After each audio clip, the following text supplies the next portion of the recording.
r/stories about Kevin. Kevin lights himself on fire. By Deleted. I'm a welder, and these are stories about someone back when I was still in welding school. His name isn't really Kevin, obviously. Despite having the mental capacity of a zooplankton, he somehow made it through the first part of welding school. But I think he left due to the last incident I'll describe here. Edit for clarification, the classes I describe are taken simultaneously, so Kevin was only there for like 7 or 8 weeks out of a 1-year program. 1. This was the first day of the welding and cutting fundamentals class, the first class of the program. We were all told specifically to wear flame-resistant jeans and leather work boots because we were going to be working with sparks and bits of sharp metal.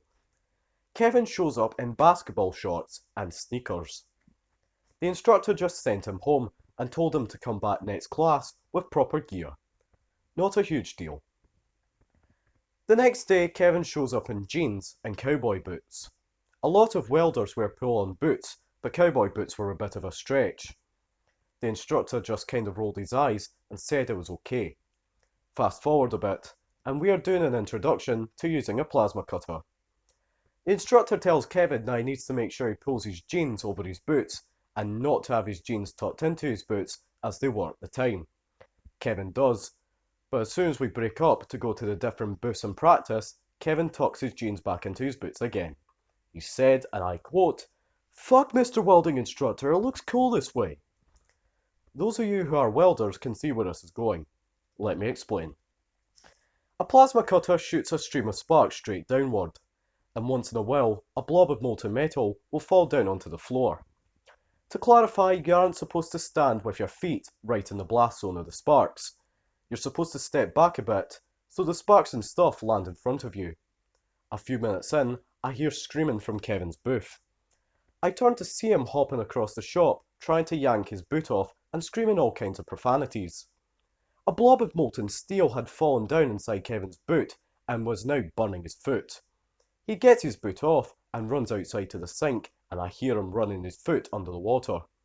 The instructor hands Kevin the first aid kit and says, "Remember when I said you need to pull your jeans over your boots?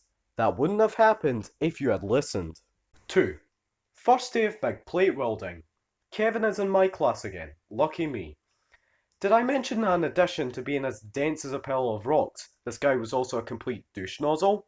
Anyway, for those of you who don't know, a MIG welder has 2 knobs on the front of it. One that controls the voltage and another that controls the speed the welding wire feeds out of the gun. You need to set both of them properly depending on the thickness of metal you're welding and what position you're welding in. Kevin was completely incapable of understanding this and would just crank both settings up all the way, all the time. Understandably, the welds he made were awful and Kevin couldn't understand why. The instructor figured out what was going on and set the knobs properly for Kevin. The instructor left, and within a few minutes, Kevin's welds sounded terrible again. MIG welding with incorrect settings makes a very distinctive noise. The instructor went over to see what was going on, and Kevin had turned both knobs all the way up again.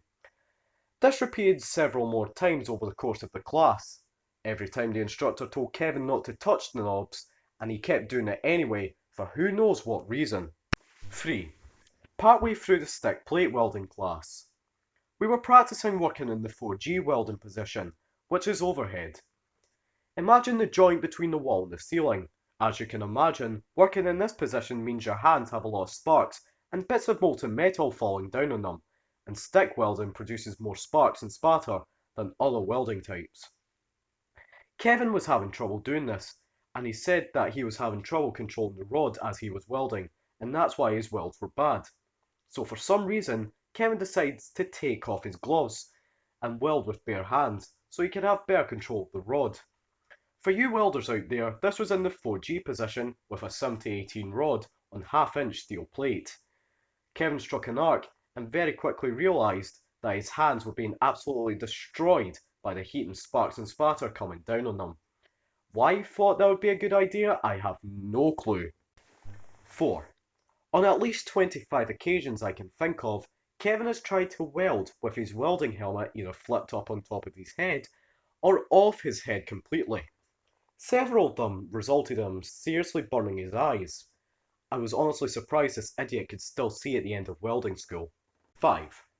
My last story for the day, and the namesake of the post, was when Kevin lit himself on fire. The pants and jackets welders wear are made from cotton and are treated with a chemical that makes them fire resistant. This doesn't mean that they will not burn, just that they will self-extinguish when the heat source is moved away. So here's what happened. Kevin comes in, puts on his jacket, and starts to weld. After a minute or two, I hear a huge commotion across the welding lab, and I look to see Kevin running frantically around screaming with his chest and arms of his jacket engulfed in flames. I think you remember Stop, Drop and Roll? Well, Kevin tried the vastly inferior Scream, Jump Around, and tried to hit the flames to extinguish them. The instructor told Kevin to stand still and blasted them up and down with a fire extinguisher. I'm pretty sure Kevin had to go to the ER to get treatment for burns all over his upper body. Here's the story as I found out after. Kevin had kept his welding jacket in his car next to a jerry can full of gasoline. The jerry can fell over on the way to class and some of the gas spilled out and got over Kevin's welding jacket. He wore it when he welded and a spark hit the gas and set the whole jacket on fire. When asked what the actual fuck he was thinking, Kevin said that he thought it wouldn't matter because the jacket was fire resistant. It is, but not when it's fucking soaked in gasoline.